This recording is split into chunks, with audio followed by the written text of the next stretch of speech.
Hello everyone, welcome back to channel benchmark study. आज हम discuss करेंगे RBI circular for the month of March, जो कि आपके अपकमिंग मेन एग्जाम के लिए काफी ज्यादा इंपॉर्टेंट है। तो स्टार्ट करते हैं लेक्चर को और बढ़ते हैं अपने फर्स्ट सर्कुलर की तरफ।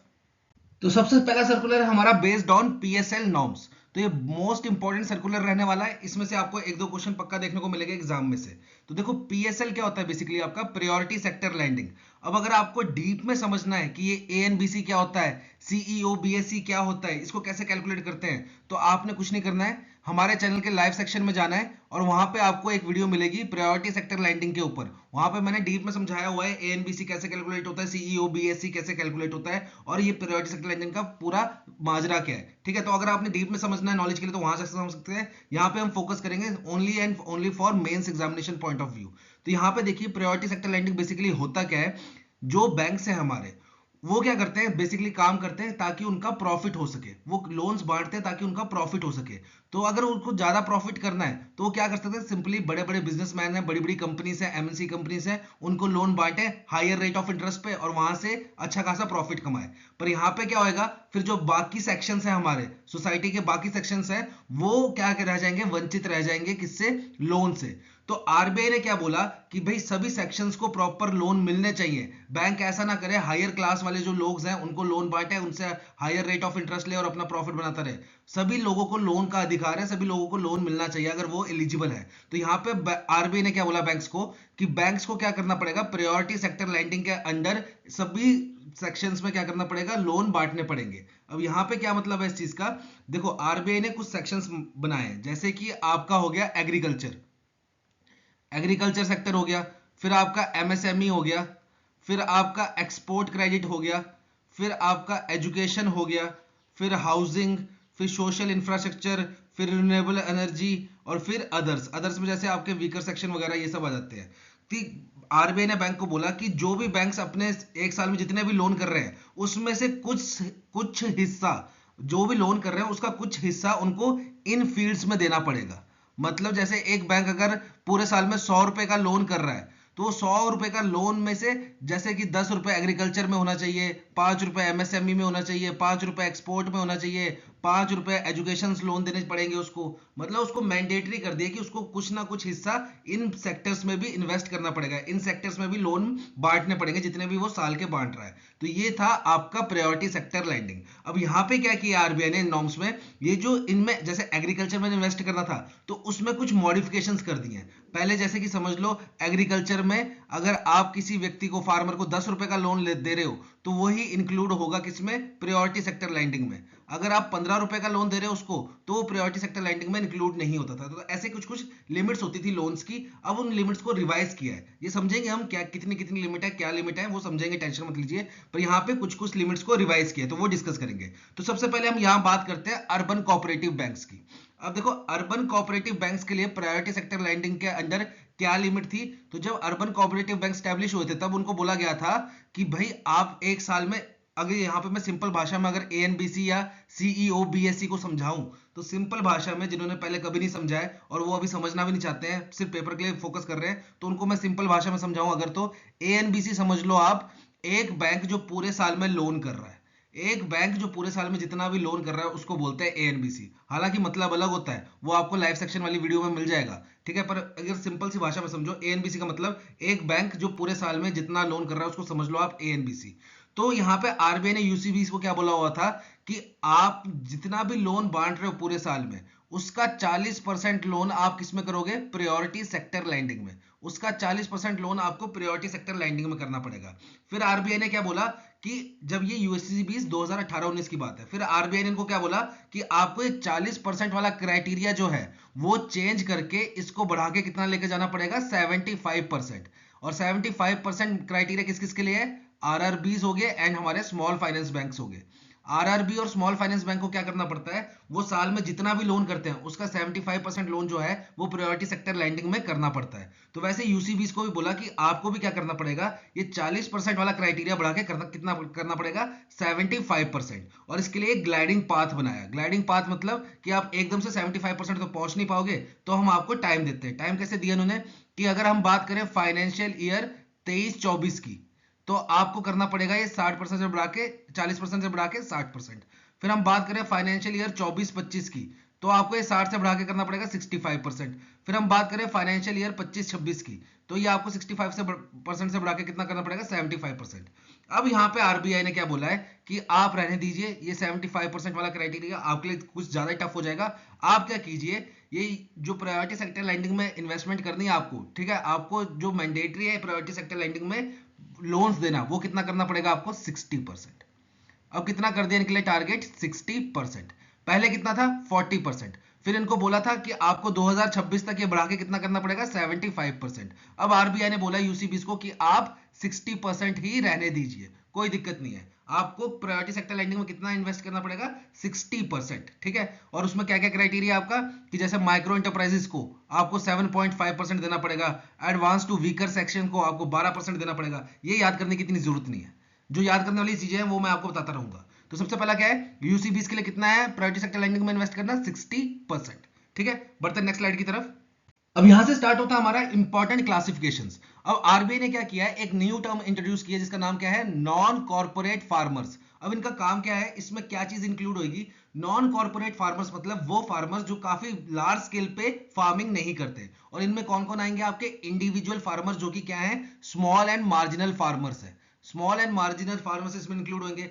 फिर वही अगर इंडिविजुअल फार्मर्स ने कोई पार्टनरशिप प्रोप्राइटरशिप फर्म खोली है, कोई अपनी फर्म खोली हुई है जो कि काम किस में करती है, एग्रीकल्चर सेक्टर में या अलाइड एक्टिविटीज। अलाइड एक्टिविटीज कैसे होगी, जैसे कि आपकी बी कीपिंग हो गई, फिर आपकी फिश फार्मिंग होगी, इन सब में अगर कोई काम कर रहा है इनकी प्रोप्राइटरशिप फर्म, वो भी किसमें आएगी, आपकी नॉन कॉर्पोरेट फार्मर्स में। फिर अगर इन इंडिविजुअल फार्मर्स के कोई सेल्फ हेल्प ग्रुप है या ज्वाइंट लायबिलिटी ग्रुप्स है, वो भी किसमें आएंगे, आपके नॉन कॉर्पोरेट फार्मर्स में। अब ये स्मॉल फार्मर्स कौन से होते हैं, वो फार्मर्स जिनके पास जो जमीन है, एग्रीकल्चर जमीन है, वो कितनी है 1 हेक्टेयर से ज्यादा एंड अप टू 2 हेक्टेयर, वो आते हैं आपके स्मॉल फार्मर में। और मार्जिनल फार्मर में कौन आते हैं, जिनके पास जो एग्रीकल्चर लैंड है वो कितनी है, अप टू 1 हेक्टेयर, वो आते हैं आपके मार्जिनल फार्मर में।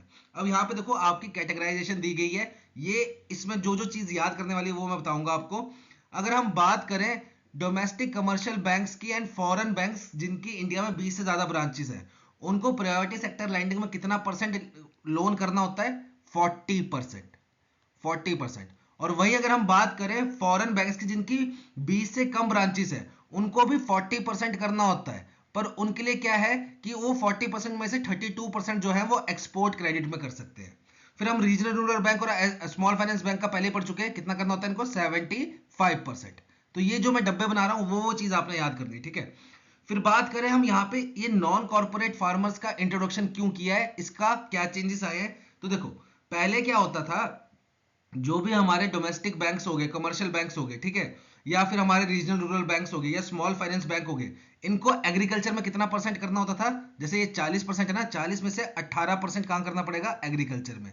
75% है, 75 में से 18% काम करना पड़ेगा एग्रीकल्चर में। यहाँ पे भी कितना करना पड़ेगा एग्रीकल्चर में, ये पहले भी था ये अभी भी है। तो यहाँ पे चेंज क्या आया है, यहाँ पे चेंज ये आया है कि ये जो 18% है, इस 18% में से 18% में से 14% जो है वो इसको किसको देना पड़ेगा, ये एनसीएफ को, नॉन कॉर्पोरेट फार्मर्स को।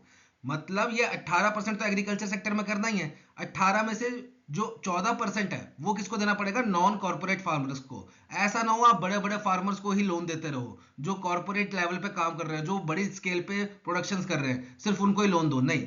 आपने 18% एग्रीकल्चर में तो देना है, उसमें से भी 14% किसको देना है, नॉन कॉर्पोरेट फार्मर्स को, छोटे फार्मर्स को, जो कि क्या है स्मॉल एंड मार्जिनल फार्मर्स है, उनको देना है आपने। ये चीज नई चीज इंट्रोड्यूस की है यहाँ पे, ठीक है। और इन 14% में से भी, इस 14% में से भी 10% आपको किसको देना है, स्मॉल एंड मार्जिनल फार्मर्स को। क्योंकि देखो नॉन कॉर्पोरेट फार्मर्स में क्या आ रहा है, आपकी प्रोप्राइटरशिप फर्म भी आ रही है, सेल्फ हेल्प ग्रुप भी आ रहे हैं, ज्वाइंट लायबिलिटी ग्रुप भी आ रहे हैं इन फार्मर्स के। तो इसमें क्या बोला है, देखो 14% आपको किसमें देना है, नॉन कॉर्पोरेट फार्मर्स में।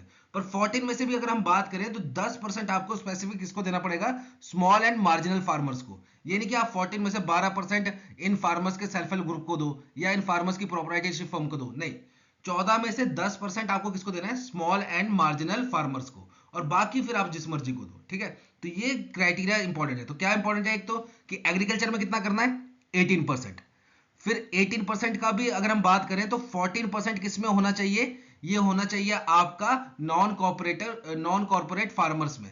और इस 14% में से भी 10% किस में होना चाहिए, स्मॉल एंड मार्जिनल फार्मर्स में। तो यहाँ पे एक चीज और समझना, कहीं आपको कंफ्यूजन ना हो जाए। जैसे ये मैं 18% बोल रहा हूं, फिर मैं बोल रहा हूं कि 14% आपको किस में करना है, नॉन कॉर्पोरेट फार्मर्स में। तो इसका मतलब ये नहीं है कि 18 का 14% ना, 18 को हम कैसे लिख सकते हैं, 14% प्लस 4%।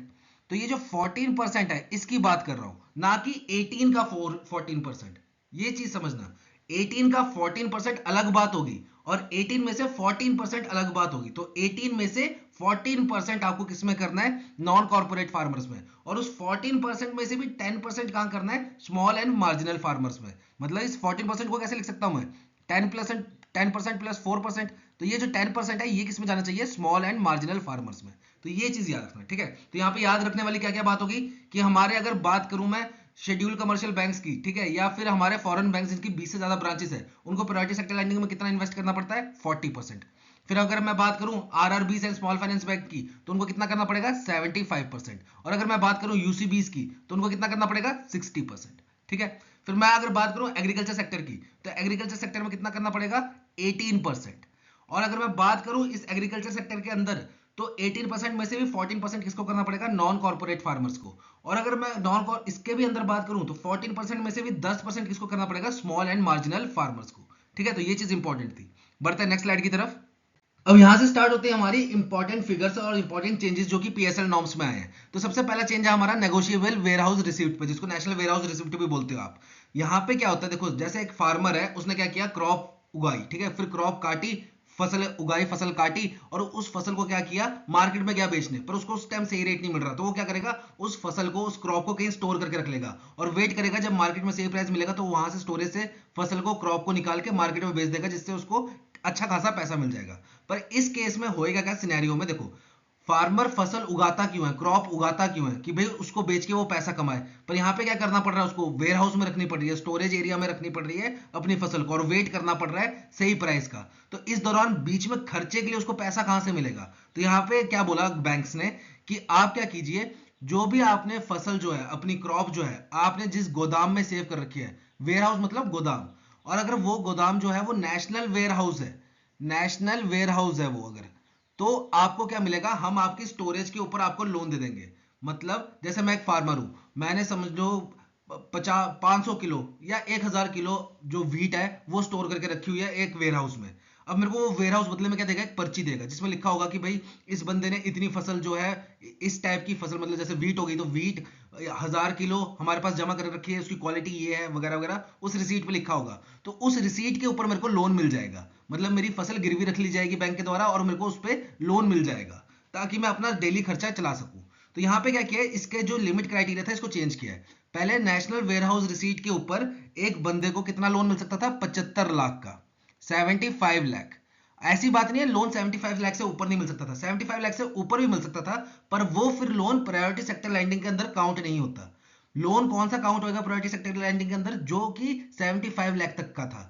पर अब इस लिमिट को चेंज कर दिया, अब इस लिमिट को 75 लाख से बढ़ा के कितना कर दिया है, 90 लाख।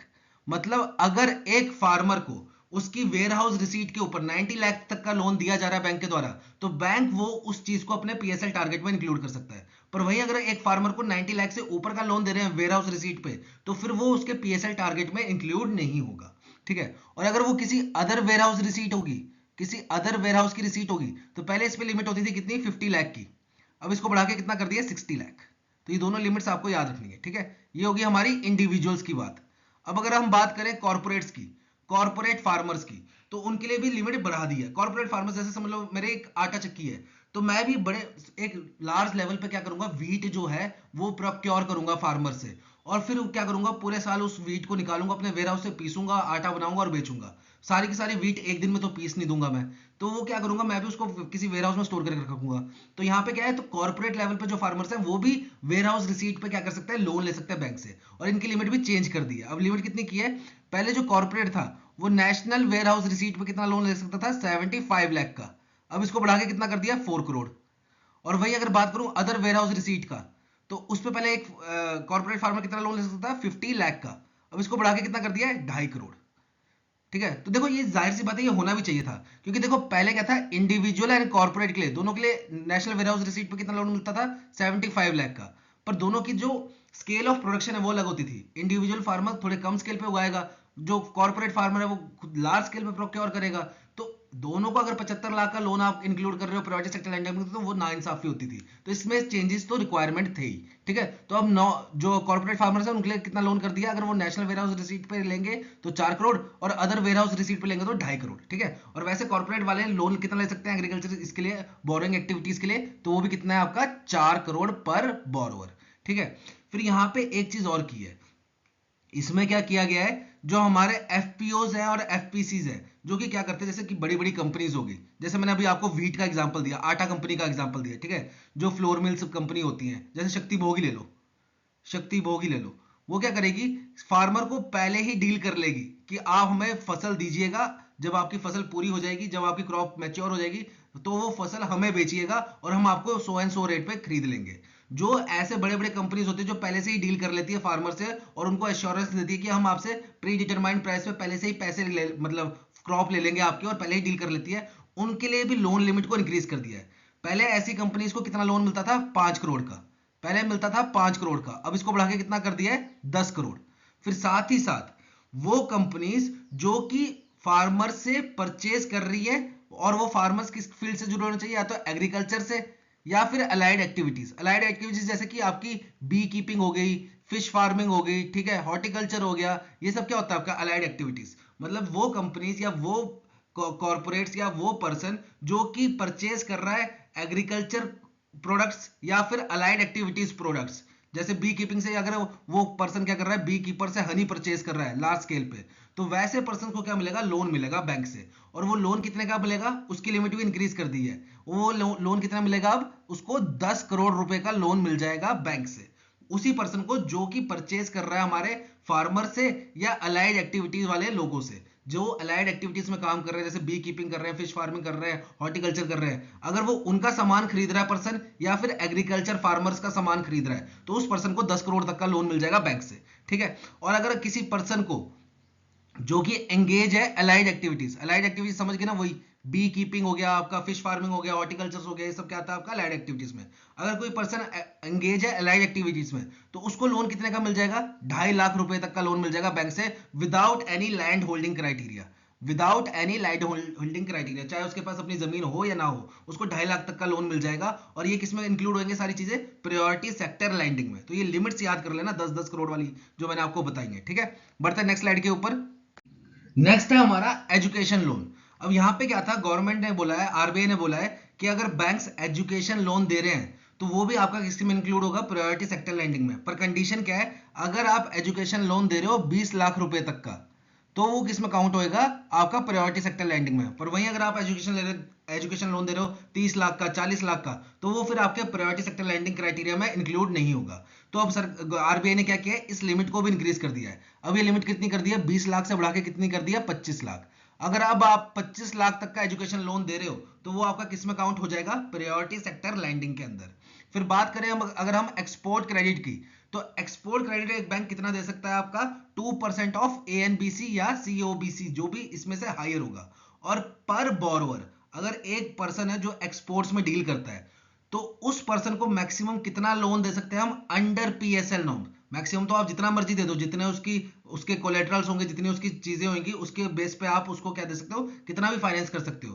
पर अब वो लोन पीएसएल कैटेगरी में काउंट कब होएगा, अगर उस बंदे को आप लोन दे रहे हो मैक्सिमम कितने का, 40 करोड़ का। पहले ये क्राइटेरिया था, अब इसको बढ़ा के कितना कर दिया, पर बोरोवर 50 करोड़। तो ये चीज समझिएगा, मतलब क्या होता है, अब ये 50 करोड़ कोई लिमिट नहीं है। आप जैसे एक एक्सपोर्ट क्रेडिट वाला है, मतलब एक बंदा जो एक्सपोर्ट में डील कर रहा है, उसके बड़े बड़े जहाज है, उसकी बड़ी बड़ी प्रॉपर्टी है, तो वो उस प्रॉपर्टी को गिरवी रख कर आपसे 100 करोड़ 200 करोड़ का भी लोन ले सकता है। पर फिर वो आपका प्रायोरिटी सेक्टर लैंडिंग में काउंट नहीं होगा, ये बात हो रही है, ठीक है। तो प्रायोरिटी सेक्टर लैंडिंग में काउंट करवाने के लिए बैंक को एक पर्सन पे कितना मैक्सिमम लोन दे सकती है, 50 करोड़ का, ठीक है। तो पहले ये लिमिट कितनी थी, 40 करोड़, अब इसको बढ़ा के कितना कर दिया है, 50 करोड़। अब बात करते हैं हम सोशल इंफ्रास्ट्रक्चर की, सोशल इंफ्रास्ट्रक्चर की, इसमें भी लिमिट को, क्राइटेरिया को चेंज कर दिया है। पहले क्या था, अगर आपको एक स्कूल सेटअप करना है, या ड्रिंकिंग वाटर फैसिलिटी सेटअप करनी है, या सैनिटेशन फैसिलिटीज सेटअप करनी है, जैसे कि पब्लिक टॉयलेट्स वगैरह, ये सब बिल्ड करने हैं, तो इसमें क्या था, 5 करोड़ तक का लोन काउंट होता था आपका पीएसएल कैटेगरी में। अब इसको बढ़ा के कितना कर दिया है, 8 करोड़। तो ये लिमिट इंपॉर्टेंट है। फिर वहीं अगर बात करें हम हेल्थ केयर फैसिलिटीज, यानी कि जैसे कि आपके हॉस्पिटल्स वगैरह हो गए या क्लिनिक्स वगैरह हो गए, वो अगर आपने टायर 2 टायर 4 सिटीज में बनाने हैं, तो पहले कितनी लिमिट होती थी? पहले लिमिट होती थी 10 करोड़ की, कि 10 करोड़ तक का loan under building health care facilities वो काउंट होता था आपका पीएसएल कैटेगरी में। अब इसको बढ़ा के कितना कर दिया है? 12 करोड़ रुपए पर बोरोवर। तो ये चीज जरूरी है।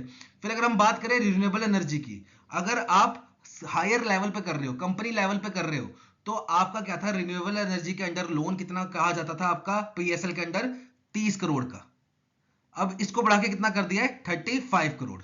और वहीं अगर कोई बंदा रिन्यूएबल एनर्जी के लिए लोन ले रहा है अपने हाउस होल्ड के लिए, कि वो छत पे सोलर पैनल वगैरह लगाएगा, ये सब अगर उसके लिए लोन ले रहा है, हाउस होल्ड पर्पज के लिए लोन ले रहा है, तो वो कितना होता था आपका अंडर पीएसएल नॉर्म्स? वो है आपका 10 लाख पर बोरोवर। मतलब लोन आप इस बंदे को 20 लाख भी दे सकते हो, पर फिर वो आपका पीएसएल कैटेगरी में काउंट नहीं होगा। ये चीज याद रखना, ठीक है? तो इंडिविजुअल के लिए कितना है? 10 लाख पर बोरोवर। और अगर हम बात करें आपके पब्लिक यूटिलिटीज के लिए, जैसे स्ट्रीट लाइट्स होगी या फिर आपके पंचायत में जैसे वो स्ट्रीट लाइट सोलर लाइट्स लग रही हैं, उन सब के लिए लोन लोगे आप, तो कितना होएगा वो? 35 करोड़। पहले कितना होता था? 30 करोड़। तो ये लिमिट याद करना for renewable energy sources. Renewable energy sources के बेसिस पे अगर आप कोई इंस्टॉलेशन कर रहे हो, तो उसके लिए लिमिट क्या है? For corporates 35 crore and for individuals 10 lakh, ठीक है, पर बोरोवर। बढ़ते हैं नेक्स्ट स्लाइड की तरफ। नेक्स्ट है हमारा वीकर सेक्शन। अब यहाँ पे वीकर सेक्शन के लिए क्या किया है? देखो, सबसे पहले आरबीआई ने ना दो चीजें इंक्लूड की हैं वीकर सेक्शन में। दो नई एंटिटीज इंक्लूड की हैं वीकर सेक्शन में। कौन कौन सी? एक तो ट्रांसजेंडर्स को इंक्लूड किया गया है वीकर सेक्शन में, और साथ ही साथ क्या किया गया है? जो हमारे इंडिविजुअल्स हैं, और साथ ही साथ इन इंडिविजुअल्स के self help group and joint liability groups, जो कि हमने कहां डिस्कस किया है? नॉन कॉर्पोरेट फार्मर्स, जो हमारी सेकंड स्लाइड थी उसमें डिस्कस नहीं किया था। नॉन कॉर्पोरेट फार्मर्स वो क्या कर सकते हैं? प्रोप्राइटरशिप फर्म भी खोल सकते हैं, वो अपने सेल्फ हेल्प ग्रुप भी खोल सकते हैं, वो जॉइंट लायबिलिटी ग्रुप्स भी खोल सकते हैं। तो उनको भी इंक्लूड किया गया है किसमें? वीकर सेक्शन में। फिर साथ ही साथ क्या बोला गया है? अगर बैंक किसी आर्टिशियंस को, विलेज एंड कॉटेज इंडस्ट्री वाले इंडिविजुअल्स को लोन दे रहा है, तो वो भी किस में काउंट होता था? पहले आपका पीएसएल कैटेगरी में काउंट होता था। पर पहले उस लोन की लिमिट कितनी होती थी? 1 लाख रुपए की। 1 लाख रुपए की। अब इसको बढ़ा के कितना कर दिया है? 2 लाख। ठीक है, अगर अब आप 2 लाख तक का लोन दे रहे हो किसी आर्टिशियन को, विलेज कॉटेज इंडस्ट्री इंडिविजुअल को, तो वो किस में काउंट होएगा? आपका पीएसएल कैटेगरी में। फिर साथ ही साथ अगर आप इंडिविजुअल वुमेन बेनिफिशियरी को, इंडिविजुअल वुमेन को 2 लाख तक का लोन दे रहे हो, तो वो भी किसमें काउंट होगा? आपका पीएसएल कैटेगरी में। पहले ये लिमिट भी कितनी होती थी? 1 लाख की होती थी। तो इसको भी बढ़ा के कितना कर दिया? 2 लाख। ठीक है, फिर अगर आप किसी स्टार्टअप्स को लोन दे रहे हो कितने का? 50 करोड़ तक का, तो वो किसमें काउंट होएगा? आपका पीएसएल कैटेगरी में। तो ये चीज इंपॉर्टेंट है। अब यहाँ पे एक चीज और है, यहाँ पे क्या बोला गया है, ये चीज समझना। Loan to register NBFC for on lending, वो कितना है? 20 लाख पर बोरोवर।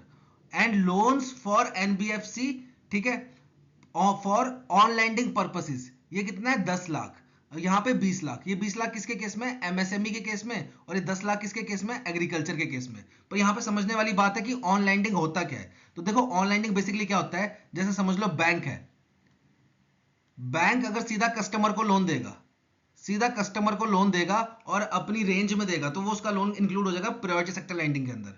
पर बैंक क्या करेगा? कभी कभी क्या करता है? बैंक करता है जैसे एनबीएफसी को लोन प्रोवाइड करता है, फिर माइक्रो फाइनेंस इंस्टीट्यूशन को लोन प्रोवाइड करता है, मतलब किसी भी इंटरमीडिएट को लोन प्रोवाइड कर रहा है, और वो इंटरमीडिएट आगे कस्टमर को लोन प्रोवाइड कर रही है, तब भी बैंक का क्या काउंट होगा? पीएसएल नॉर्म्स के अंदर लोन काउंट हो जाएगा। और वो कैसे? अगर बैंक ने किसी, इसको बोलते हैं, इस प्रोसेस को पहले ये समझ लो, इस प्रोसेस को बोलते हैं हम ऑन लैंडिंग।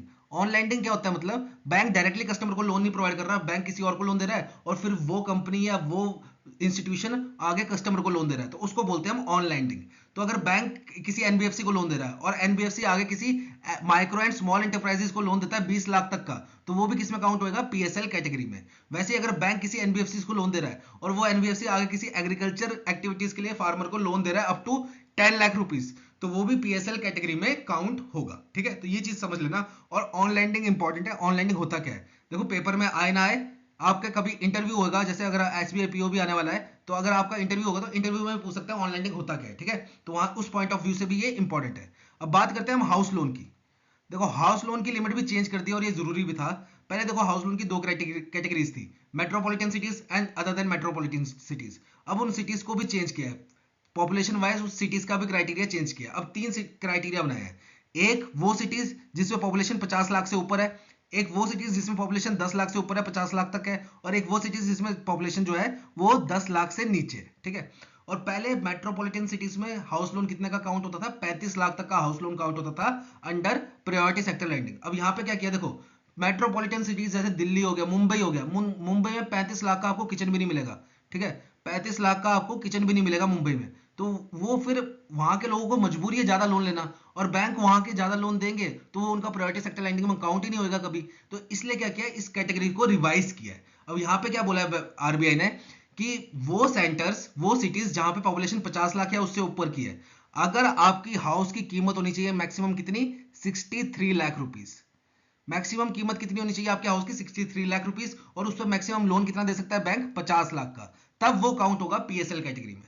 फिर वहीं अगर पॉपुलेशन 10 लाख से ऊपर है और 50 लाख तक है, तो मैक्सिमम हाउस की कीमत कितनी होनी चाहिए, 57 लाख रुपीस, और उस पर लोन कितना दे सकता है बैंक, मैक्सिमम 45 लाख, तो वो काउंट होगा आपका पीएसएल नॉर्म के अंदर।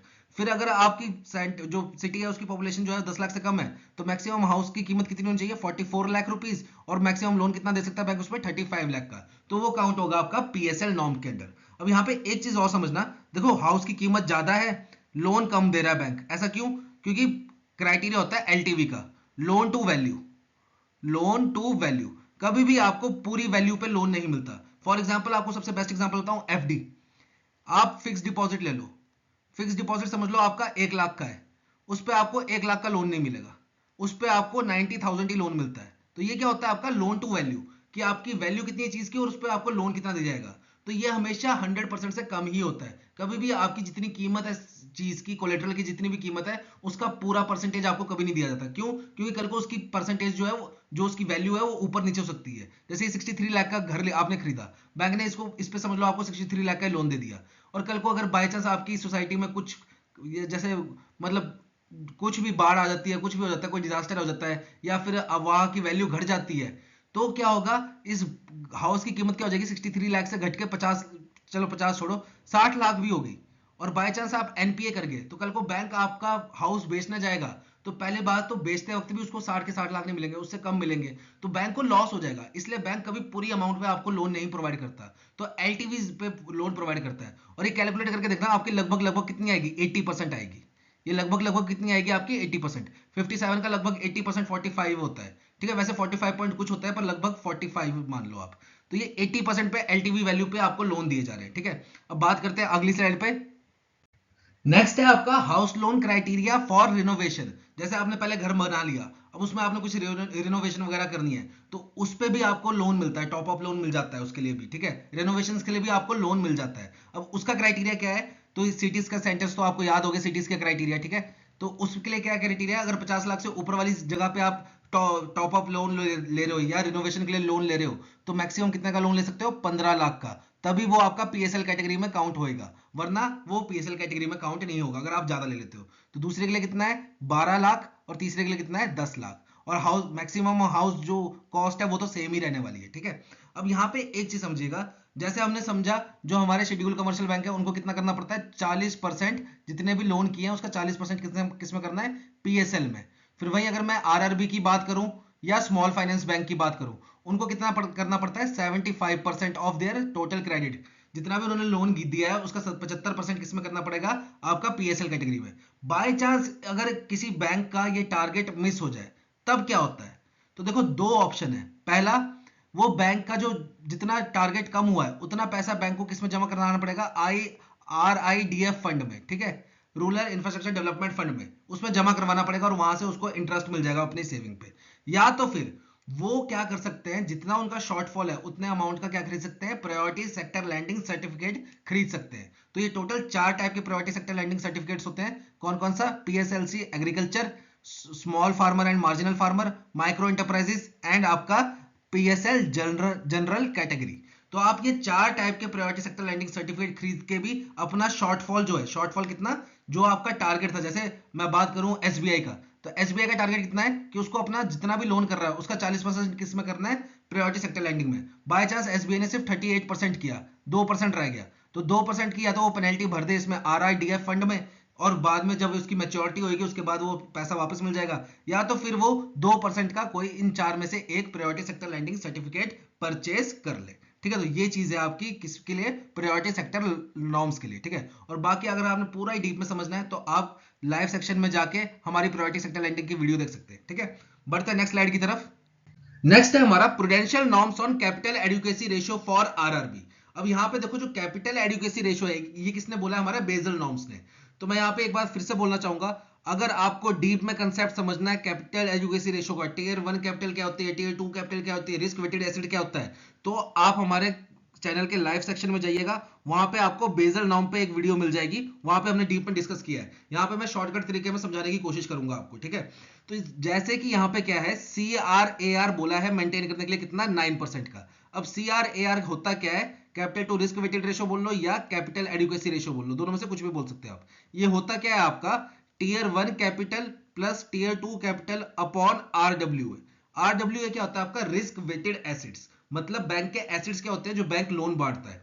तो हर लोन पे अलग अलग रिस्क होता है, हाउस लोन पे अलग रिस्क होता है, फिर गोल्ड लोन पे अलग रिस्क होता है, कार लोन पे अलग रिस्क होता है, पर्सनल लोन पे अलग रिस्क होता है। रिस्क मतलब पैसे ना आए, जैसे मैं बैंक हूं, मैंने लोन बांट दिया, अब वो लोन मेरे को वापस ना मिले कल को, तो वो क्या है, मेरा रिस्क हो गया ना, कि मेरे को लोन वापस नहीं मिलेगा, मेरे पैसे वापस नहीं मिलेंगे। तो मेरे को लोन बांटने में क्या होता है, हमेशा एक रिस्क होता है कि कल को पैसे वापस नहीं आए तो वो रिस्क जो होता है वो हर लोन का अलग अलग होता है। अब ये मतलब क्या है, इसको मैं आपको एक सिंपल से एग्जांपल में समझाता हूं, बाकी आपने डीप में समझना है तो आप लाइव क्लास वाली वीडियो देख सकते हैं। तो देखो यहाँ पे सिंपल सी भाषा में समझाता हूं। सपोज आपके दो फ्रेंड्स हैं, आपके दो दोस्त हैं, एक है आपका समझ लो राहुल और एक है आपका समझ लो सोहन। अब राहुल जो है वो आपका बचपन का दोस्त है, ठीक है, बचपन का दोस्त है, आप स्कूल साथ में किया, ग्रेजुएशन साथ में की, तैयारी साथ में की, जॉब भी साथ में ले लिया आपने, ठीक है, जो भी बात है। राहुल को आप लगातार बात करते हो, मतलब हफ्ते में एक दो बारी तो फोन पे बात करते ही करते हो, और महीने में एक दो बारी उसको पर्सनली मिलते हो। और राहुल क्या है आपका, वेल सेटल्ड है, मतलब इसके पास जॉब भी है, ठीक है। वही सोहन क्या है आपका, स्कूल फ्रेंड था, स्कूल फ्रेंड था आपका ये सोहन, और स्कूल के बाद आप इससे कभी मिले नहीं, और कभी एक आध बारी फेसबुक या फोन पे बात हुई है आपकी, ठीक है। अब यहां पे सिनेरियो समझना आपसे, अब देखो यहाँ पे वैल्यू पे मत जाना, बात की ग्रेविटी को समझना, क्रक्स समझना, बात का क्रक्स क्या है, ठीक है। तो आपसे क्या हुआ, राहुल ने भी 100 रुपया मांगा उधार और सोहन ने भी 100 रुपया उधार मांगा। तो देखो राहुल को आप एकदम से 100 रुपया दे दोगे, क्यों, क्योंकि राहुल को आप बचपन से जान रहे हो, रोज बात भी करते हो, हफ्ते में भी बात करते हो, महीने में एक दो बारी मिलते भी हो उससे, और राहुल के पास अच्छी जॉब भी है, ठीक है। तो राहुल को आप 100 रुपया एकदम से दे दोगे। वहीं सोहन के लिए आपको 100 रुपया दोगे तो आपको एक रिस्क रहेगा, क्या, क्योंकि यार सोहन को मैं स्कूल के बाद कभी मिला नहीं, एक दो बारी बात हुई है, वो भी फोन पे फेसबुक पे हुई है, और सोहन कुछ करता भी नहीं है, उसके पास जॉब भी नहीं है, तो वो मेरे पैसे वापस देगा कि नहीं देगा, तो ये रिस्क रहेगा आपके पास, ठीक है। तो यहां पे क्या होगा, राहुल को जो आपने 100 रुपया दिया है उस पर रिस्क अलग होगा, सोहन पे जो 100 रुपया आपने उधार दिया है उसका रिस्क अलग होगा। तो राहुल पे सपोज आपका अच्छा दोस्त है तो रिस्क मान लेते हैं इस पे कितने का है, 20% का। वहीं सोहन को आप जानते नहीं हो ज्यादा, स्कूल के बाद कभी मिले नहीं, और इसके पास जॉब भी नहीं है, तो इस पे रिस्क कितने का रहेगा, 100% का। ये मैं ऐसे आपको समझाने के लिए कर रहा हूं। तो यहां पे क्या होगा, जब मैं इस सिनेरियो में CRAR कैलकुलेट करूंगा, इस सिनेरियो में CRAR कैलकुलेट करूंगा, तो यहां पे क्या होगा, देखो राहुल को 100 रुपया उधार दिया, 20% का रिस्क, तो 20 डिनोमिनेटर में आ जाएगा। वहीं सोहन को मैंने 100 रुपया उधार दिया और 100% का रिस्क, तो डिनोमिनेटर में कितना आ जाएगा, 100। तो यहाँ पे RWA कितना हुआ, 120 रुपए।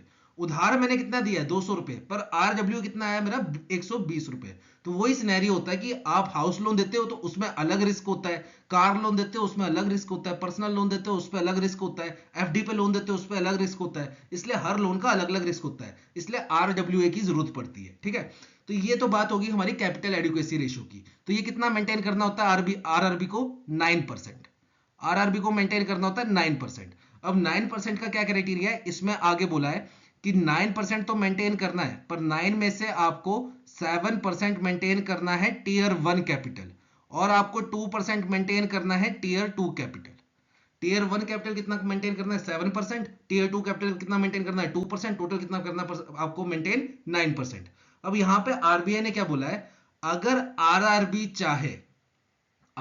चाहे तो वो टीयर 1 कैपिटल को फुलफिल करने के लिए क्या चीज इशू कर सकती है, पीडीआई इशू कर सकती है। पीडीआई क्या होता है आपका, प्रीपेचुअल डेट इंस्ट्रूमेंट। अब ये पीडीआई प्रीपेचुअल डेट इंस्ट्रूमेंट क्या होता है, तो इससे पहले मैं आपको एक एग्जांपल बताता हूं। जैसे सपोज मैं बैंक में गया, मैंने एफडी बनाई, एफडी बनाई, समझ लो मैंने एफडी बनाई 1 लाख रुपए की, 1 लाख रुपए की, और उस पर रेट ऑफ इंटरेस्ट जो भी है समझ लो 7% का है, और इसकी मैच्योरिटी है समझ लो 5 साल की। तो 5 साल बाद क्या होगा, मेरे को ये 1 लाख रुपए तो मिलेंगे मिलेंगे, और इस पे 7% के हिसाब से कंपाउंडिंग रेट ऑफ इंटरेस्ट भी मेरे को मिलेगा। मतलब ये जितना भी पैसा बनेगा, मैं ऐसे कैलकुलेट नहीं कर रहा अभी, ठीक है, मैं आपको सिंपल सी भाषा में बता रहा हूं कि प्रिंसिपल अमाउंट 1 लाख था, वो तो मेरे को मिलेगा ही मिलेगा 5 साल बाद, और समझ लो जो इंटरेस्ट है वो समझ लो लगभग 50,000 रुपया लग गया, समझ लो, ठीक है। तो 50,000 रुपये मेरे को इंटरेस्ट भी मिलेगा, तो मतलब मेरे को प्रिंसिपल वैल्यू भी मिलेगी मेच्योरिटी पे, और जो इंटरेस्ट की वैल्यू होगी वो भी मिलेगी।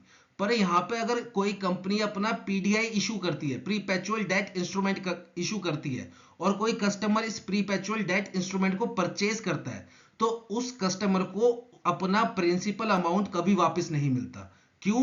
क्योंकि प्रीपेचुअल डेट इंस्ट्रूमेंट में कोई मैच्योरिटी नहीं होती, ये बात समझना। प्रीपेचुअल डेट इंस्ट्रूमेंट की कभी मैच्योरिटी नहीं होती, उसमें कोई मैच्योरिटी टाइम ही नहीं होता, वो चलता रहता है आपका, आपको बस इंटरेस्ट इनकम मिलती रहेगी, चाहे वो मंथली हो या क्वार्टरली हो या सेमी एनुअली हो या ईयरली हो, वो डिपेंड करता है आप प्रीपेचुअल डेट इंस्ट्रूमेंट में क्या लिखा हुआ है। पर आपको क्या मिलेगा, हर साल इंटरेस्ट इनकम ही मिलती रहेगी, आपका प्रिंसिपल अमाउंट कभी मिलेगा ही नहीं, क्योंकि इस इंस्ट्रूमेंट की कभी मैच्योरिटी होती नहीं है। ये तब तक चलेगा जब तक कंपनी चल रही है, जब तक बैंक चल रहा है, जब तक जिस ऑर्गेनाइजेशन ने इसको इशू किया है वो चल रही है, तब तक आपको इंटरेस्ट इनकम मिलती रहेगी, आपको कभी प्रिंसिपल अमाउंट वापस नहीं मिलता। इसलिए इसको क्या बोलते हैं, प्रीपेचुअल डेट इंस्ट्रूमेंट, वो इंस्ट्रूमेंट जिसकी कभी मैच्योरिटी नहीं होती, और वो इंस्ट्रूमेंट जिसमें अगर आप इन्वेस्ट करो तो आपको कभी प्रिंसिपल अमाउंट वापस नहीं मिलता, आपको सिर्फ क्या मिलता है, इंटरेस्ट। ठीक है, तो यहां पे आरबीआई ने क्या बोला है, अगर कोई आरआरबी पीडीआई इंस्ट्रूमेंट इशू करता है, अगर कोई आरआरबी पीडीआई इंस्ट्रूमेंट इशू करता है, तो वो क्या कर सकता है, टियर 1 कैपिटल में उसको इंक्लूड कर सकता है। और ये टियर 1 कैपिटल कितना इंक्लूड कर पाएगा, जो टियर 1 कैपिटल है उसका मैक्सिमम 1.5%। मतलब अगर एक आरआरबी है, उसकी टियर 1 कैपिटल जो है वो शॉर्टफॉल कर रही है, तो वो पीडीआई इंस्ट्रूमेंट इशू करके पैसे इकट्ठे कर सकता है, और वो पैसे किस में इंक्लूड होंगे, टियर 1 कैपिटल में इंक्लूड होंगे। और वो कितना अमाउंट का पीडीआई इशू कर सकता है, मैक्सिमम 1.5%। मतलब टियर 1 कैपिटल कितनी जनरेट कर सकता है, मैक्सिमम 1.5%। ठीक है, ये बात समझना। मतलब जो आरआरबी है, आरआरबी को क्या करना है, टियर 1 कैपिटल कितनी जनरेट करनी है, मेंटेन करनी है, 7% की। तो 7% में से 1.5% टियर 1 कैपिटल किसके थ्रू जनरेट कर सकता है, बाय इशूइंग पीडीआई इंस्ट्रूमेंट। ये बात थी यहां पे। दूसरा क्या है, यहां पे टियर 2 कैपिटल कितनी मेंटेन करनी होती है आरआरबी को, 2%। 7%, 2%, तभी टोटल 9% होगा। तो यहां पे आरबीआई ने क्या बोला है, इस 2% में से मैक्सिमम 1.25% जो है वो किसके थ्रू जनरेट कर सकता है, tier 2 capital, by general provisions and loss reserves.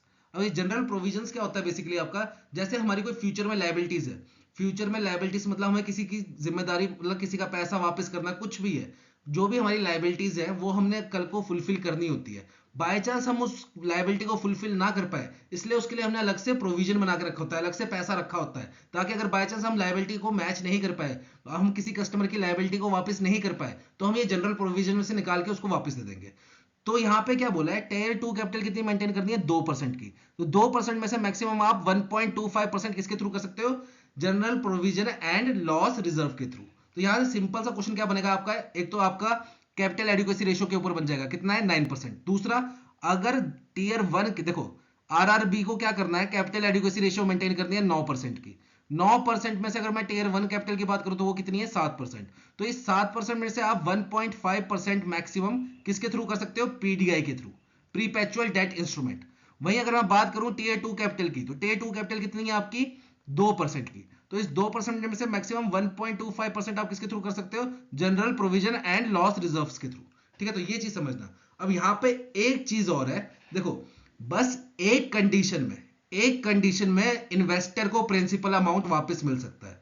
मैंने क्या बोला, पीडीआई इंस्ट्रूमेंट क्या होता है, जिसमें कोई मैच्योरिटी नहीं होती, मैच्योरिटी नहीं होती तो इसमें कभी आपको प्रिंसिपल वापस नहीं मिलता, और प्रिंसिपल वापस नहीं मिलता, आपको बस इंटरेस्ट इनकम मिलती रहती है। पर एक कंडीशन में, सिर्फ एक कंडीशन में आपको प्रिंसिपल अमाउंट वापस मिलता है, वो क्या है, अगर जिस आरआरबी ने पीडीआई इंस्ट्रूमेंट इशू किया है वो उसको वापस कॉल बैक कर ले, वो उसको वापस कॉल बैक कर ले। कि कल को आरआरबी को लग रहा है कि यार मैंने जो पीडीआई इंस्ट्रूमेंट इशू किया है इसमें काफी ज्यादा मेरी इंटरेस्ट इनकम जा रही है और मेरे को काफी ज्यादा लॉस हो रहा है, तो वो उसको क्या बोलेगी कस्टमर्स को कि आप हमारा पीडीआई इंस्ट्रूमेंट वापस कर दो और हम आपका प्रिंसिपल अमाउंट वापस कर देंगे। ठीक है, तो उस सिनेरियो में बस क्या होगा कि आपको प्रिंसिपल अमाउंट वापस मिलेगा। पर यहां पे भी एक कंडीशन रखी है आरबीआई ने, वो क्या, अगर कोई आरआरबी अपना पीडीआई इंस्ट्रूमेंट विड्रॉल कर रहा है, वापस ले रहा है और बदले में कस्टमर को प्रिंसिपल दे रहा है, तो उस सिनेरियो में क्या करना पड़ेगा आरआरबी को, पहले तो आरबीआई से अप्रूवल लेनी पड़ेगी कि भाई हम अपना पीडीआई इंस्ट्रूमेंट वापस ले रहे हैं और जो कस्टमर्स है उनको प्रिंसिपल वापस कर रहे हैं, तो उसके लिए पहले आरबीआई से अप्रूवल लेनी पड़ेगी। दूसरा, वो सिर्फ उसी पीडीआई इंस्ट्रूमेंट्स को वापस ले सकता है जिसको इशू किए हुए 5 साल या उससे ज्यादा का टाइम हो चुका हो। अगर कोई पीडीआई इंस्ट्रूमेंट इशू हुआ है 5 साल या उससे ज्यादा टाइम पहले, तो वही पीडीआई इंस्ट्रूमेंट आरआरबी वापस ले सकता है। सपोज 2023 में आरआरबी ने एक पीडीआई इंस्ट्रूमेंट इशू किया और वो आज सोच रही है मैं इसको वापस ले लेता हूं और कस्टमर को प्रिंसिपल अमाउंट वापस कर देती हूं, तो ये नहीं हो पाएगा। क्यों? क्योंकि इस पीडीआई इंस्ट्रूमेंट को इशू हुए सिर्फ 2 साल हुए हैं, तो मिनिमम 5 साल हुए होने चाहिए उस पीडीआई इंस्ट्रूमेंट को इशू हुए, तभी वो वापस ले सकता है आरआरबी। ठीक है, तो आई होप ये आपको टॉपिक क्लियर होगा। बढ़ते हैं नेक्स्ट स्लाइड की तरफ। नेक्स्ट है हमारा framework for recognising SROs for double A ecosystem. अभी डबल ए इकोसिस्टम क्या है, उससे पहले हम समझते हैं एसआरओ क्या है। तो देखो हमारा जो आरबीआई है वो क्या है, हमारा रेगुलेटर है। आरबीआई है रेगुलेटर और ये वेरियस टाइप्स ऑफ ऑर्गेनाइजेशंस को रेगुलेट करता है। जैसे ये एनबीएफसीज को रेगुलेट करता है, फिर ये हमारा क्या करता है, यूसीबीज को रेगुलेट करता है, फिर ये हमारा डबल ए को रेगुलेट करता है। डबल ए क्या है, हमारा अकाउंट एग्रीगेटर्स, इनको भी रेगुलेट करता है। फिर हमारी जो फिनटेक कंपनीज है इनको भी रेगुलेट करता है। तो ये डिफरेंट ऑर्गेनाइजेशंस को रेगुलेट करता है। तो ये काफी हेक्टिक प्रोसेस है डिफरेंट ऑर्गेनाइजेशंस के लिए, जो रूल्स बनाना, रेगुलेशन बनाना, फिर उनको कन्वे करना, फिर उनको सुपरवाइज करना कि एडुकेटली फॉलो कर रहे हैं कि नहीं कर रहे हैं। तो ये काफी हेक्टिक प्रोसेस है। और साथ ही साथ अगर किसी ऑर्गेनाइजेशन को आरबीआई के किसी रूल्स के साथ कोई दिक्कत है, कोई डाउट है, कोई प्रॉब्लम है, तो उसको कन्वे करना मैसेज आरबीआई के थ्रू, वो भी काफी हेक्टिक प्रोसेस था। तो इसको सॉल्व करने के लिए आरबीआई ने क्या किया, इनके बीच में एक ब्रिज बना दिया। ये ब्रिज क्या काम करेगा, आरबीआई को इन डिफरेंट ऑर्गेनाइजेशन के साथ कनेक्ट करेगा और डिफरेंट ऑर्गेनाइजेशन को आरबीआई के साथ डायरेक्टली कनेक्ट करेगा। और इस ब्रिज का नाम क्या है, एसआरओ। इसी ब्रिज का नाम है एसआरओ। एसआरओ क्या है, आपका सेल्फ रेगुलेटरी ऑर्गेनाइजेशंस। ये डिफरेंट ऑर्गेनाइजेशन के लिए डिफरेंट एसआरओ बनाए गए हैं आरबीआई के द्वारा। जैसे एनबीएफसी के लिए एक एसआरओ होगा, फिर यूसीबीज के लिए एक एसआरओ होगा, फिर अकाउंट एग्रीगेटर्स के लिए एक डिफरेंट एसआरओ होगा, फिनटेक्स के लिए एक डिफरेंट एसआरओ होगा। और इसका काम क्या होगा, एसआरओ का आरबीआई को ऑर्गेनाइजेशन के साथ कनेक्ट करना और ऑर्गेनाइजेशन को आरबीआई के साथ कनेक्ट करना। आरबीआई कोई रूल्स एंड रेगुलेशंस चेंज कर रहा है, कुछ नॉर्म्स ला रहा है, तो वो कन्वे करना है ऑर्गेनाइजेशन के साथ और उनको फॉलो करवाना। और वहीं अगर किसी ऑर्गेनाइजेशन को कोई डाउट है, कोई क्वेरी है या कुछ दिक्कत है इन रूल्स एंड रेगुलेशन के साथ, तो वो मैसेज कन्वे करना आरबीआई के पास। तो ये काम है आपका एसआरओ का। अब बात करते हैं हम यहाँ पे अकाउंट एग्रीगेटर की। अकाउंट एग्रीगेटर होता क्या, बेसिकली अकाउंट एग्रीगेटर होता है, इसमें क्या होता है, आपकी दो पार्टीज होती है, एक जिसको इंफॉर्मेशन चाहिए होती है और दूसरी जिससे इंफॉर्मेशन चाहिए होती है। तो अकाउंट एग्रीगेटर क्या करता है, एक पार्टी से इंफॉर्मेशन उठाता है और दूसरी पार्टी को प्रोवाइड करता है। ये काम होता है बेसिकली एक अकाउंट एग्रीगेटर का। फॉर एग्जाम्पल मैं आपको एग्जाम्पल समझाता हूँ। सपोज एक कस्टमर है, समझ लो कोई भी नाम ले लेते हैं, राहुल ही लेते हैं। ठीक है, एक कस्टमर है राहुल और ये क्या है, ये आर्मी पर्सन है। ठीक है, आर्मी पर्सन है और ये समझ लो कहीं पोस्टेड है और इसका अकाउंट जो है सैलरी अकाउंट वो है समझ लो पीएनबी में। पीएनबी में इसका सैलरी अकाउंट है। अब ये छुट्टी आया घर पे, ठीक है, 2 महीने की 3 महीने की छुट्टी लेकर घर पे आया। क्यों? क्योंकि इसने घर का काम लगाना था, इसने घर बनाना था, तो इसको घर बनाने के लिए चाहिए था हाउस लोन। अब यहाँ पे समस्या क्या है, जो इसका गांव है उसमें एक ही बैंक है, वो है एसबीआई। पीएनबी बैंक काफी दूर जाके है। और दूसरी बात, पीएनबी में जो हाउस लोन का रेट ऑफ इंटरेस्ट मिल रहा था, जो उसके प्रोसेसेस थे हाउस लोन अवेल करवाने के, वो थोड़े टफ थे। एसबीआई में इसको थोड़े इजी भी लगे। तो देखो इसकी दो कंडीशन होगी, एक इसके गांव में पीएनबी बैंक नहीं है, एसबीआई बैंक है। दूसरा, इसको एसबीआई की टर्म्स एंड कंडीशंस भी अच्छी लगी पीएनबी के मुकाबले फॉर हाउस लोन। तो ये क्या गया, ये अपने एसबीआई वाले बैंक में गया और इसको बोला कि भाई हमें हाउस लोन चाहिए। अब एसबीआई वाले ने बोला देखो आपकी सैलरी आती है पीएनबी में, आपका सारा खाता पीएनबी में, तो आप अपने खाते की डिटेल्स लेकर आओ, सब कुछ लेकर आओ, कितना डिपॉजिट है कितना नहीं है, आपके गारंटर तो नहीं हो, कुछ नहीं हो, वो सब आप वहां से लेकर आओ हमारे पास। अब यहाँ पे राहुल को समस्या वही आ गई कि उसके गांव में पीएनबी बैंक ही तो नहीं था, तभी तो वो एसबीआई में गया। अगर उसके गांव में पीएनबी बैंक होता तो वो एसबीआई जाता ही नहीं, तो एसबीआई की टर्म्स एंड कंडीशन का उसको पता भी नहीं चलता। तो यहाँ पर समस्या क्या आ गई, राहुल को वापस कहीं पीएनबी का बैंक ढूंढना पड़ेगा, वहां से सारी ये इन्फॉर्मेशन लेकर आनी पड़ेगी और एसबीआई में सबमिट करानी पड़ेगी। तो यहाँ पे रोल प्ले कौन करता है? Account aggregator. अकाउंट एग्रीगेटर का काम क्या होता है? देखो, अकाउंट एग्रीगेटर में दो पार्टीज होती है, एक होती है आपकी एफआईपी, फाइनेंशियल इंफॉर्मेशन प्रोवाइडर, और एक होता है आपका एफआईयूज, फाइनेंशियल इंफॉर्मेशन यूजर। यहां पे क्या होगा? पीएनबी जो होगा वो काम करेगा किसका? एफआईपी का, फाइनेंशियल इंफॉर्मेशन प्रोवाइडर, और एसबीआई काम करेगा as a FIU, financial information user. मतलब एसबीआई को देखो राहुल की इंफॉर्मेशन चाहिए तो वो क्या हुआ? यूजर हुआ। पीएनबी क्या है? वो इंफॉर्मेशन प्रोवाइड करेगा राहुल की। तो अकाउंट एग्रीगेटर क्या काम करेगा? राहुल को कहीं भेजेगा नहीं, कहीं राहुल को जाने की जरूरत नहीं है। अकाउंट एग्रीगेटर क्या करेगा? पीएनबी से सारी इंफॉर्मेशन निकालेगा राहुल की, और वो सप्लाई कर देगा किसको? एसबीआई के पास। तो यहाँ पे राहुल की भागदौड़ बच गई। ठीक है, तो ये काम होता है बेसिकली आपका अकाउंट एग्रीगेटर का।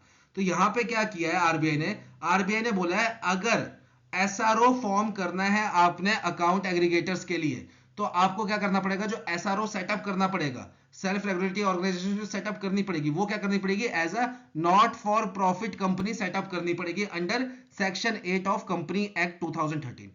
दूसरी बात, जो आप एसआरओ सेटअप करोगे उसकी मिनिमम नेटवर्थ कितनी होनी चाहिए? 2 करोड़ की। 2 करोड़ की उसकी नेटवर्थ होनी चाहिए। मिनिमम नेटवर्थ कितने की होनी चाहिए? 2 करोड़ की। अब ये जो एसआरओ आप बनाओगे, सेल्फ रेगुलेटरी ऑर्गेनाइजेशन बनाओगे, इसमें जो मेंबर्स होंगे उसमें से किसी भी मेंबर का हिस्सा 10% से ज्यादा नहीं होना चाहिए, वरना फिर क्या होगा? उस मेंबर की मोनोपोली चलने लग पड़ेगी।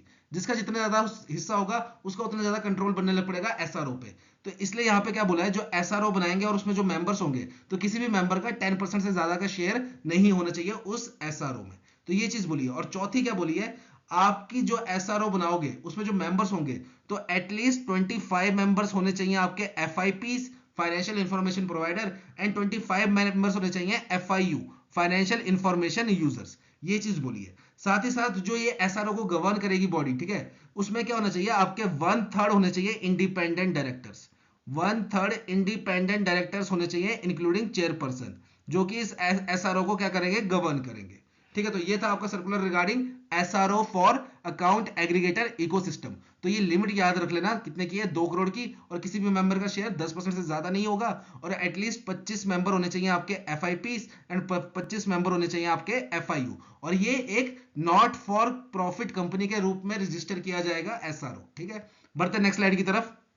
नेक्स्ट है हमारा रिगार्डिंग एसीयू। एसीयू क्या? हमारा एशियन क्लियरिंग यूनियन। अब यहाँ पे क्या बोला है? इंडिया और मालदीव्स ने आपस में एक ट्रेड एग्रीमेंट किया है। अब ये ट्रेड एग्रीमेंट क्या है? यहाँ पे एशियन क्लियरिंग यूनियन का क्या काम था उस सबको डिस्कस करते हैं एग्जांपल के साथ। सपोज इंडिया है, और इंडिया का है एक ट्रेडर ए, और वही मालदीव्स है, मालदीव्स का एक ट्रेडर है बी। अब यहाँ पे क्या है? ए ने कुछ सामान, अपना फिनिश गुड्स, अपने गुड्स क्या किए? एक्सपोर्ट किए बी को। तो जाहिर सी बात है बी को क्या करना पड़ेगा? पेमेंट करनी पड़ेगी। अब मालदीव्स की करेंसी है मालदीवियन रुपया, ठीक है, मालदीवियन रुपया। इंडिया की करेंसी है रूपी। तो यहाँ पे मिसमैच हो गया करेंसी का। अब इसको सेटल करने के लिए पहले क्या होता था? एशियन क्लियरिंग यूनियन का इस्तेमाल होता था। एशियन क्लियरिंग यूनियन का इस्तेमाल होता था। मालदीवियन वाला ये एक्सपोर्टर क्या करता था? पहले अपनी मालदीवियन रुपीज को डॉलर में कन्वर्ट करेगा, एशियन क्लियरिंग यूनियन को भेजेगा, एशियन क्लियरिंग यूनियन क्या करेगी? इंडिया वाले कस्टमर को भेजेगी और इसको कन्वर्ट कर देगी रुपीज में। तो पहले ऐसे सेटलमेंट होती थी। अब यहाँ पे क्या किया इन्होंने? ट्रेड एग्रीमेंट कर लिया, और ये क्या कह रहे हैं कि हम आपस में करेंसी एक्सचेंज कर लेंगे। हमको ये एशियन क्लियरिंग यूनियन की जरूरत ही नहीं पड़ेगी, हम आपस में ही करेंसी एक्सचेंज कर लेंगे। मतलब ये जो बी वाला कस्टमर है, मालदीव का बी वाला कस्टमर है, ये रुपया को रुपये में कन्वर्ट करके इंडिया भेज देगा, और इंडिया वाला गुड्स भेज देगा। वहीं अगर कभी इंडिया वाले कस्टमर ने कुछ चीज इंपोर्ट करवाई बी से, तो वो भी क्या करेंगे? इंडियन रुपीज को मालदीवियन रुपये में कन्वर्ट करके ट्रांजेक्शन कर लेंगे। मतलब बायलैटरल ट्रांजेक्शन कर देंगे, बीच में एशियन क्लियरिंग यूनियन की जरूरत नहीं पड़ेगी।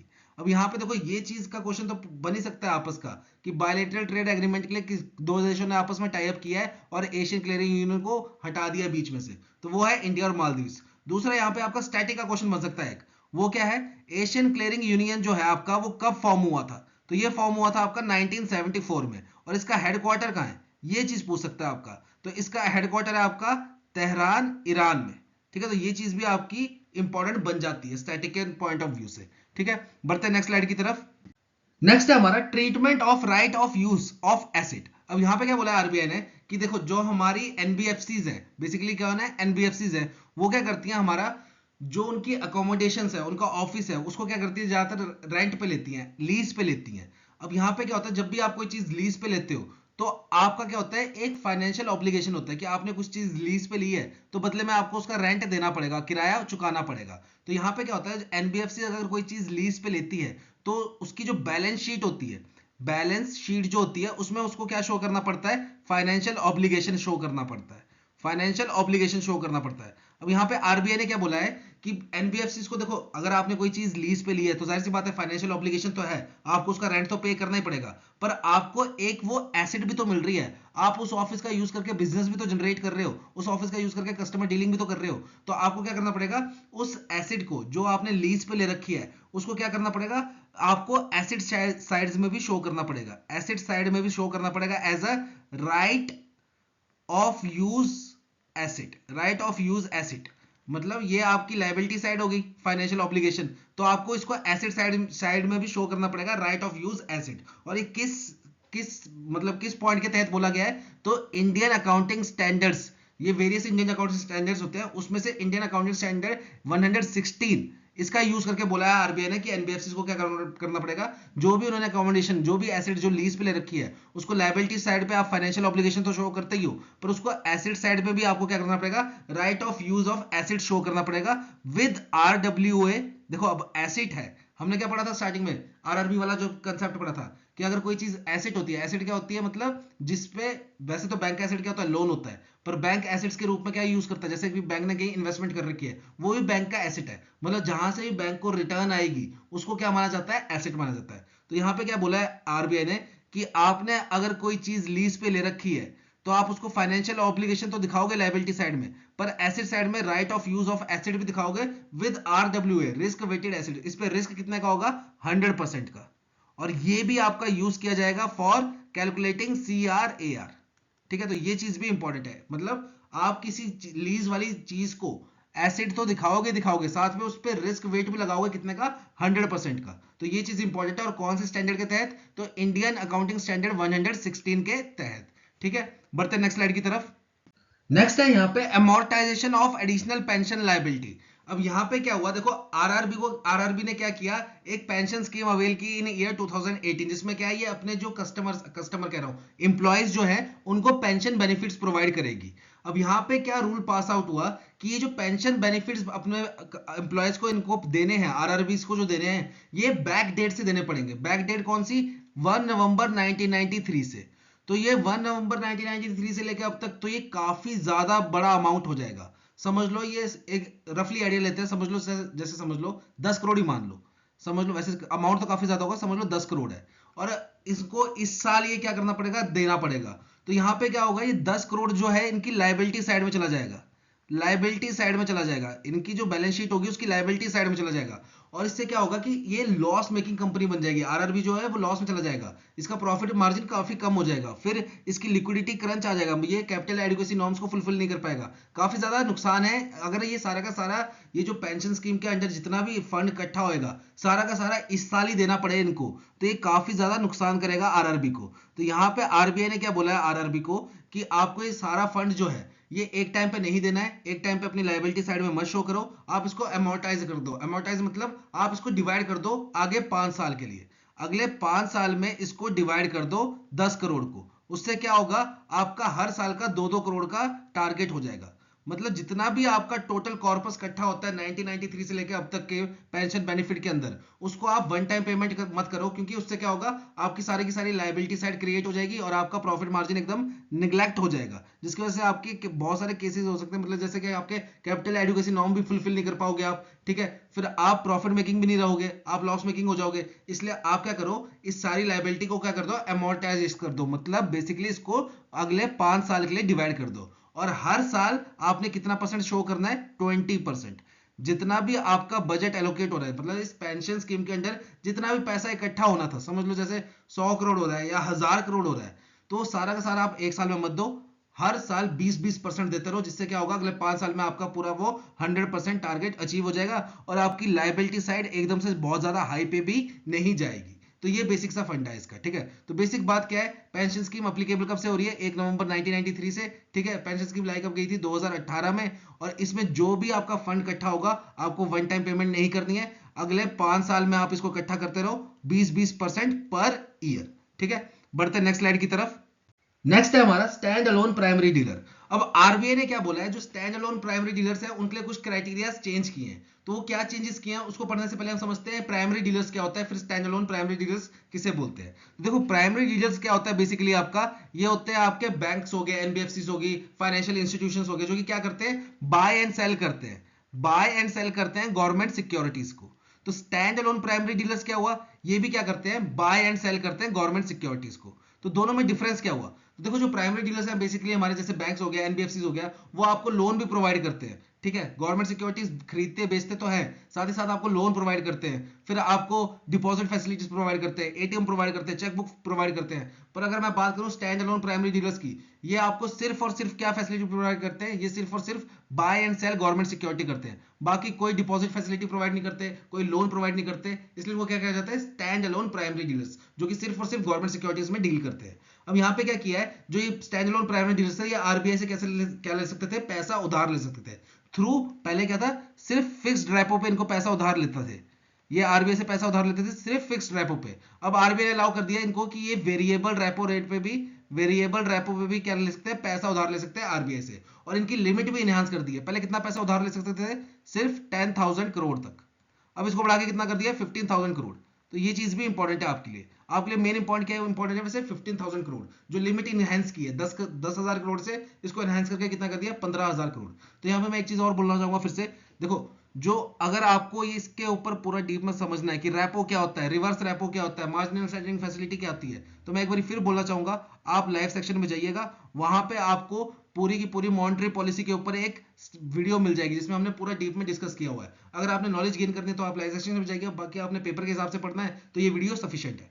अब यहाँ पे मैं दो तीन पॉइंट्स और कवर करना चाहूंगा, ठीक है, लेक्चर पहले ही काफी लंबा हो गया है। इसमें क्या है, जैसे कि एक पॉइंट है आपका, आपकी एक मीटिंग हुई थी अभी, ठीक है, एनुअल कॉन्फ्रेंस किसकी, आरबीआई ओम्बड्समैन की, आरबीआई ओम्बड्समैन, ये इंपॉर्टेंट है आपके लिए, इसकी थीम इंपॉर्टेंट है। थीम क्या थी इस बार की, transforming transforming grievance redress the AI advantage, ये चीज इंपॉर्टेंट है आपके लिए पेपर के लिए, ठीक है, इसकी थीम। दूसरा आपका digital payment awareness week, digital payment awareness week, और ये क्या था आपका 5th digital payment awareness week था, तो इसकी भी थीम इंपॉर्टेंट है। इसकी थीम क्या है, इंडिया पेज डिजिटली, और मिशन क्या है इनका, हर पेमेंट डिजिटल, मिशन क्या है इनका, हर पेमेंट डिजिटल, हर पेमेंट डिजिटल, ठीक है, ये दो पॉइंट इंपॉर्टेंट हो गए। तीसरा, जैसे हमने एग्जांपल पढ़ा था अभी किसका, इंडिया एंड मालदीव्स का, जिन्होंने बायलैटरल ट्रांजैक्शन के लिए एग्रीमेंट किया है, वैसे इंडिया एंड मॉरिशस ने भी बायलैटरल ट्रांजैक्शन के लिए एग्रीमेंट किया है, इंडिया एंड मॉरिशस, तो ये चीज भी आपकी इंपॉर्टेंट है। फिर लास्ट है आपका, एक चीज और है, लास्ट ज्यादा बड़ा नहीं खींचूंगा मैं, एक है आपका ways and media advances limit, WMA limit जिसको बोलते हैं, ways and means advances limit. ये क्या होता है बेसिकली, इस पे जो होता है आपकी state government, union territory, central government RBI से पैसा उधार लेती है फॉर 90 डेज, फॉर 90 डेज, और 90 डेज से ज्यादा अगर पैसा उधार लेगी तो उनको रेट ऑफ इंटरेस्ट ज्यादा चुकाना पड़ता है, ठीक है, ये भी हमने बैंकिंग अवेयरनेस में पूरा डीप में पढ़ा हुआ है, ठीक है। तो यहाँ पे वेज एंड मींस लिमिट जो है, वेज एंड मींस एडवांसेस की लिमिट, वो कितनी अनाउंस किया आरबीआई ने for central government, for central government, तो वो की आपकी 1.5 लाख करोड़, ठीक है। अब मैंने जो बाकी के आपके टॉपिक्स है, जैसे कि आपकी किसको लाइसेंस मिला, किसका लाइसेंस कैंसिल किया, कितनी पेनल्टी है, वो सब कवर नहीं किया, क्योंकि वो हमने ऑलरेडी किसमें कवर कर रखा है, बैंकिंग एंड फाइनेंस वाली वीडियोस में।